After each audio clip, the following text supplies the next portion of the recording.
Hello, friends. Welcome into the Cowboys Report. As promised, it is time for some DeMarcus Lawrence replacements, both internal and free agency and trade options. As I'm sure so many of you know, Lawrence suffered a broken foot at practice on Wednesday. He is now set to miss 6 to 8 weeks. Lawrence will go on IR for the Dallas Cowboys and will return at some point in the future, probably around November. He underwent the surgery, by the way, on that foot today. So you've had a little under 24 hours to process and grieve and whatever else you guys do to deal with big-time injuries. With that in mind, what's your non-immediate reaction? You've had time to process, right? What is your concern level over losing DeMarcus Lawrence? Get your votes in using a scale of 1 to 10. Now, the Cowboys' initial move, especially with where we're at in the timeline of the week, for week 2 in particular, it's going to be the internal options. Those are going to be your immediate DeMarcus Lawrence replacements. Doesn't mean the Cowboys will look externally, which we'll get to here momentarily, but first I want to focus on the guys on the roster who could emerge for the Cowboys. The first man up is going to be Dorance Armstrong. He was going to start with Randy Gregory likely on the COVID list for week 2 against the Chargers. Armstrong was technically the only one who got a hand, although Brady didn't fumble somehow, against the Buccaneers. And I hope that continues moving forward. I'm not sold yet on on Dorance Armstrong, but he's getting a prime opportunity to step up with Lawrence and likely Gregory out this week. If both those players are out, the other starter is going to be Terrell Basham, who had some words to say about going up against Brian Bulaga, who's a bit banged up as well. But Basham, who the team signed from the Jets this offseason, I think pretty clearly is the fourth edge right now, even when Lawrence and Gregory are healthy. So for this week, he'll be edge number 2. Bradley Anae, next up here. You can throw the hashtag FreeAnai in the comments section if you guys want. Did play in week 1. He rotated as part of a heavy rotation unit for the Dallas Cowboys, but didn't really make any impact in week 1. But again, Brady got the ball so quickly, wasn't the best comparison.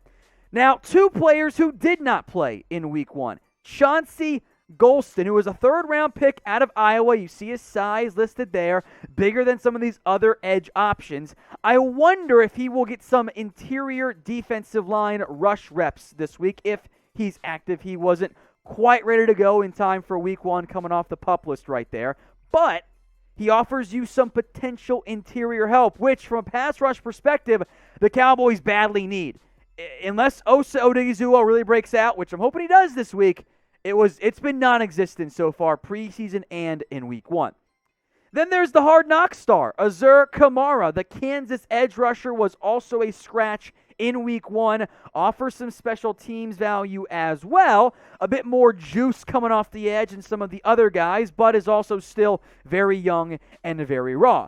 Those are the 5 internal options right now. Breeland speaks on the practice squad.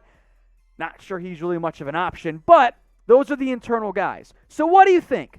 Before we get to some external guys in a different position momentarily.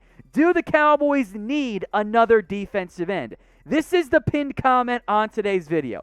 So get the ad break here on YouTube, scroll on down and get your votes in. Y for yes or N for no. The other name, and I want to spend a little bit more time on this one here, is Micah Parsons. Parsons does offer value as a pass rusher off the edge and off ball in more of a blitzing role. Much more value than what Jalen Smith offers. The Cowboys have already installed and utilized him in packages as a pass rusher coming off the edge. Now, even though you might see what would look like more of a 3-4 front, doesn't necessarily mean it's going to be a true 3-4 front. The 3-4 front versus, rolling down your strong side linebacker, standing him up off the edge in a 4-3 scheme isn't really all that different in the modern day NFL. But I think you will see chances for Parsons to rush from the edge as both from the edge and as your typical blitzer off-ball linebacker style. You saw it, for example, lined up over the A-gap previously. This also allows you to cover up some coverage concerns that do still exist with Micah Parsons. Allows you to maybe give more reps to Leighton Vander Esch or Jalen Smith, or maybe Jabril Cox if you want to go that route. I don't think Parsons is ready to be a true full-time edge rusher. But I think you can and should utilize him in certain situations, especially obvious pass rushing downs. You can put Parsons and a Basham or an Armstrong lined up next to each other on one side. I think that's something the Cowboys can and should explore utilizing. But what do you guys think? Do you want to play Micah Parsons a little bit more at what I'll call that edge rusher spot? Type DE for, yeah, you want to line him up as a typical defensive end, or type LB for, no, you want to keep him as an off-ball linebacker. Until Sunday, folks, we are still offering the jersey deal with the help of our friends over at BetUS. When you go to chatsports.com/bet, that link right there, bottom of your screen, and you use the promo code you see over my shoulder, Cowboys125, when you do those things, it gets you a 125% deposit bonus. And when you put down at least $100, we will also get you hooked up with a Cowboys jersey. Two versions, CeeDee Lamb and Zeke Elliott, vice versa, the colors as well that you see on screen. If you have questions, or you've already done all those things and sent a screenshot of your account number and your first bet, email us, jersey@chatsports.com. I will put that email in the comment section and in the description to make your lives a little bit easier. So again, to recap the steps here, right? Head to chatsports.com/bet. Use promo code Cowboys125. Sign up and deposit at least $100. That will get you the 125% deposit bonus. Then email us, jersey@chatsports.com. Again, jersey@chatsports.com is the email. Send us your account number, a screenshot of your account number, a screenshot of your first bet, and, which Zeke or CeeDee Lamb jersey color and size you guys want. Let's look now at replacements outside of the Cowboys roster, starting with free agency, then trade. Olivier Vernon is the top free agent edge rusher. I'm just going to call him defensive end for simplicity here, on the market. However, Vernon tore his Achilles late in 2020 and reportedly is still rehabbing that right now. It's a big reason, I think, why he's unsigned, given how good he was last season. If he's healthy, I'm all in. Go get him. I think he's a great target. But the health has to be cleared first. So two more names I like quite a bit if you end up not liking your internal guys. Adrian Claiborne. He's old. I get that. But he can still contribute. He's also a pretty decent run stopper, which is something this team will need without DeMarcus Lawrence, given how great he is in that facet of the game. Claiborne, by the way, also has ties to Dan Quinn. Played under Dan Quinn from 2015 to 2017. And, of course, we all know him from the game that must not be mentioned, the Chaz Green disaster game back when he was with the Falcons. Another familiar name here is Rondell Carter. Now, Carter was on the Cowboys last year and this year, did not make the team initially both times. Carter is currently on the Cardinals practice squad. He has spent time with Dallas in each of the last 2 years, but he did not make the team this year. Azur Kamara made it over him.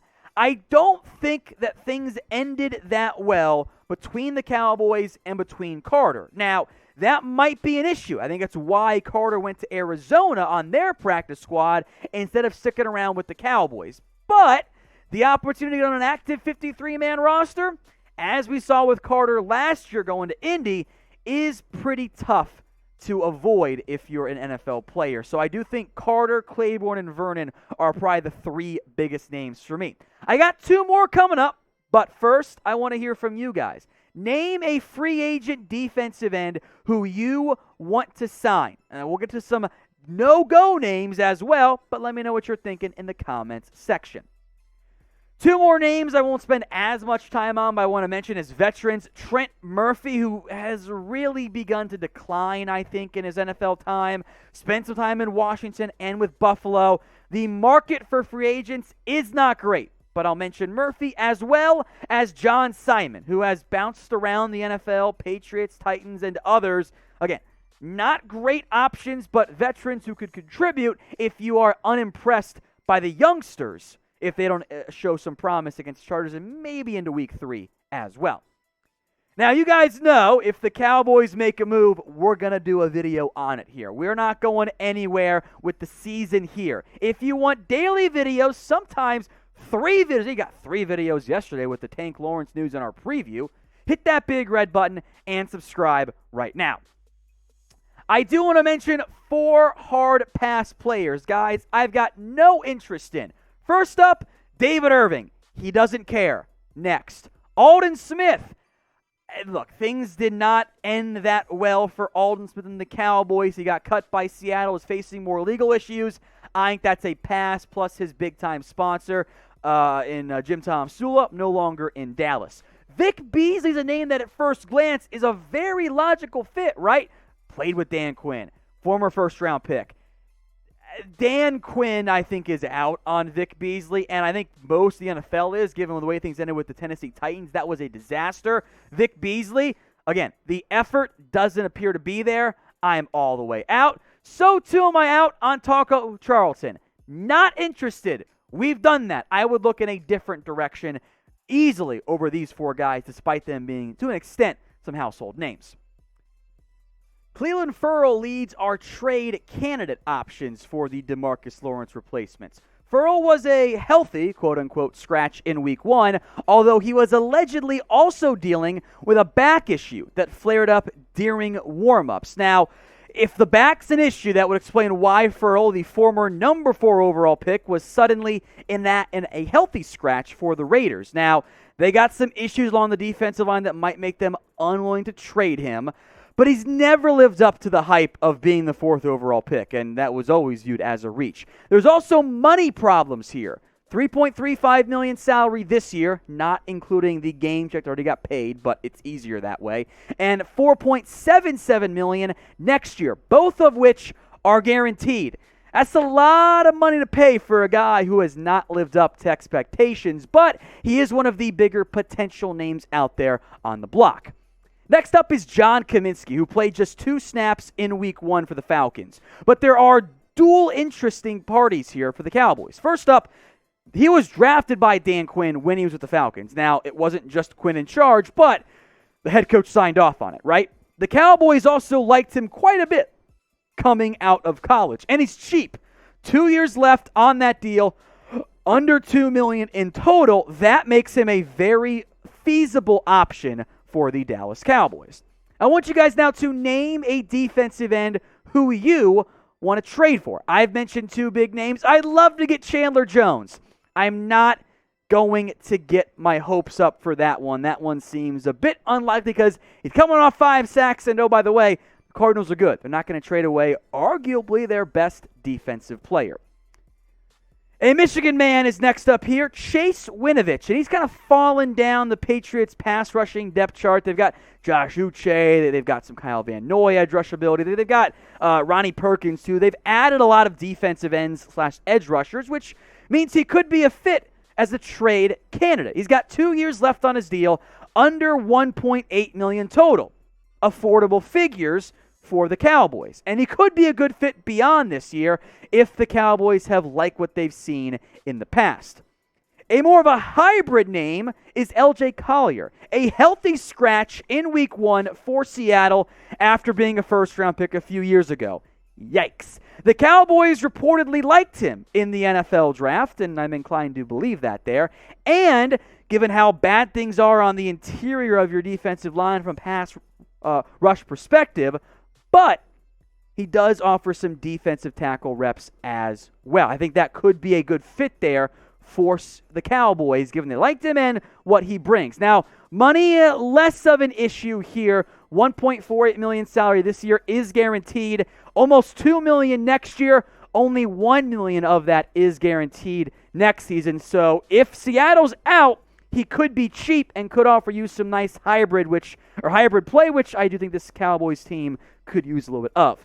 His old teammate, Ben Managu, had a pre-draft visit with the Cowboys back when the Colts took him in round 2. Unfortunately for him and the Colts, he barely played. He has not made any real impact on Indianapolis. Injuries have been a major problem there, which, again, could be a red flag. The money fits here, though.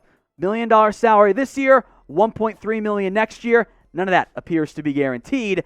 So a trade is always tough to pull off, but there are some intriguing young and cheapish options out there for the Cowboys if the young guys don't step up already on their roster and or if the free agents don't appeal to them.